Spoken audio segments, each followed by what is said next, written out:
So today we're going to be making black bean burgers. This is a super healthy, fiber-filled version that's an alternative to traditional beef or chicken or turkey or animal protein burgers. Tons of fiber, tons of flavors. The recipe is adapted from Dr. Michael Greger, his book, The Not To Die Cookbook. So what I'm doing initially is I put 1 cup of rolled oats, a half a cup of walnut pieces, and 1/4 teaspoon of turmeric, and I'm blending that together in a food processor so that it's finely ground. That forms the base for the burger. Tons of fiber in the rolled oats. The walnuts give it kind of a nutty texture and help create air in the burger. And the turmeric is a spice. It's a super spice with tremendous health benefits. So once that is all finely ground in the blender, this is the second phase of adding ingredients. Adding now 1/2 cup of chopped red onion, a 1/3 cup of chopped mushrooms, 1.5 cups of canned black beans. You want to make sure that they're rinsed and drained. You can either add almond butter or tahini butter for this next ingredient. I prefer almond butter, 2 tablespoons. 1 tablespoon of flaxseed I added just before that. And we're going to just pulse all this then until it's well combined. It can be a little bit difficult in the blender at this stage. Some blenders that don't have as strong of a power may have some difficulty and things may stick. So just be aware that you might want to have a little bit more water on hand. If the mixture isn't moving in the blender, you can add a little bit of water, 1 tablespoon at a time. But you want to be careful so that the burgers don't end up too runny. If the mixture gets too wet, you can add more oats to it. So here I'm blending it. You can see it's kind of a slow process at first, so to help prevent everything from getting stuck, I'm actually pulsing the ingredients together. And once I feel that they're moving a little bit more agilely through the blender, then I will just let the blender go on a chop mode. Your blender may have different settings. The goal is that everything is well blended together, that there's no big chunks. It can take a good 3 to 5 minutes for this step to fully be accomplished. So be patient with it. So the third wave of ingredients, you're going to add 1 tablespoon of nutritional yeast. Nutritional yeast gives a cheesy texture to the burger. It's much different than regular baking yeast, active dry yeast. Nutritional yeast is really a neat spice to add to your collection. I'm now adding 1 tablespoon of fresh parsley. And for measuring, you don't have to have fancy equipment. Really, 1 tablespoon is just a spoonful. You can use either fresh spices or dried. I prefer dried because they last longer. Now I'm adding 2 teaspoons of white miso paste. Miso is just basically soybeans, and it has a very savory texture. You don't need much of it in a recipe to really add tremendous flavor. Next step is 1 teaspoon of onion powder.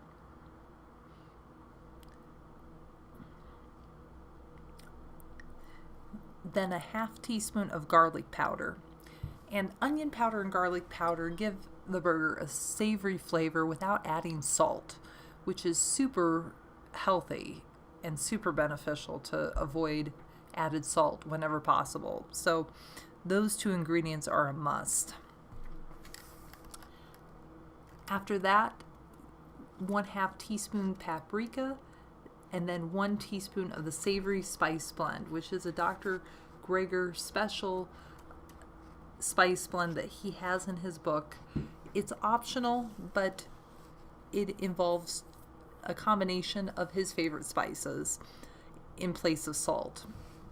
It involves 2 tablespoons of nutritional yeast plus 1 tablespoon onion powder plus 1 tablespoon dried parsley, 1 tablespoon dried basil, 2 teaspoons dried thyme, 2 teaspoons garlic powder, 2 teaspoons dried mustard or mustard powder, 2 teaspoons paprika, a 1/2 teaspoon ground turmeric, and a 1/2 teaspoon celery seeds. Again, it's optional, but he uses it in a lot of just recipes or on the fly type things he makes, and it adds seasoning without having salt. To me, it's just a combination of spices that work really well together and harmonize well together. So this is the third wave of blending, third and final wave. And at this point, everything is really thick. Again, if your blender or food processor gets stuck, you can always add a little bit of water. If things get too liquidy, you can add more oats. But this is really the final blend. And so you want to make sure everything at this point is really finely processed by the blender and a very homogeneous texture. So this processing of the food, literally, this is processing food, not eating it in its whole form. For example, eating the whole black bean instead of pulverizing it in a food processor.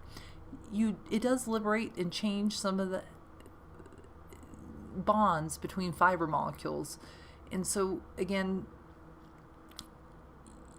the best situation, if we're following a whole food plant-based diet, would be to eat just black beans themselves straight out of the can or immediately boiled out of the pot.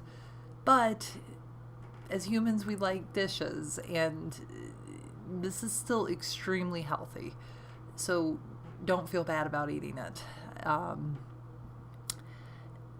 So basically now is the taking of the batter, if you would call it that, the bean burger batter, and forming it into patties and putting it on parchment paper. The parchment paper lines the baking tray. The huge benefit of parchment paper is that you don't have to use oil in the pan. And parchment paper, it's a wonderful, wonderful trick because food does not stick to it, believe it or not.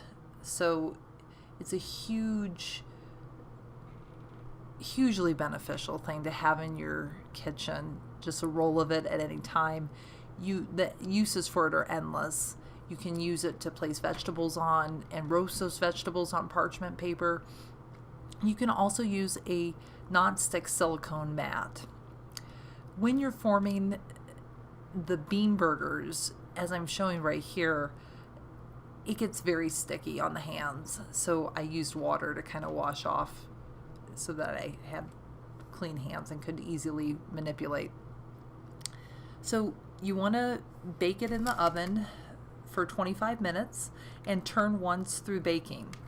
While it's baking, you can prep other topping ingredients. Here I'm showing how to easily scoop out avocado from the skin. Literally just take a spoon, go along the skin and scoop it out whole very easily. I also have some chopped tomatoes, some onions, some lettuce, some organic ketchup that doesn't have added sugar, some mustard, and sprouted whole wheat hamburger buns. Really important that whatever breads that you purchase from the grocery store have whole wheat flour as the number one ingredient. There should be minimal oil or no oil ideally on the food label, and all the ingredients should be whole grain. So 25 minutes have elapsed and the burgers were flipped midway through, and you can see it's hard by glancing at them to tell the difference between this burger and a beef burger. The appearance is fantastic, and the texture is just as good as it looks. So I'm placing it on the bun, putting the toppings on top. Really, whatever you want to top it with is fine, as long as it's a vegetable. And you can store these in the refrigerator. They last a day or two. You can freeze them as well, so make a big batch and freeze them for later use. You want to serve them hot. You can reheat them in the microwave, though, if they're frozen or stored in the refrigerator. So it's a great lunch, dinner, good for kids, and I really hope you try and enjoy this recipe. This is Plant Food Pixie, and keep on cooking. Thank you.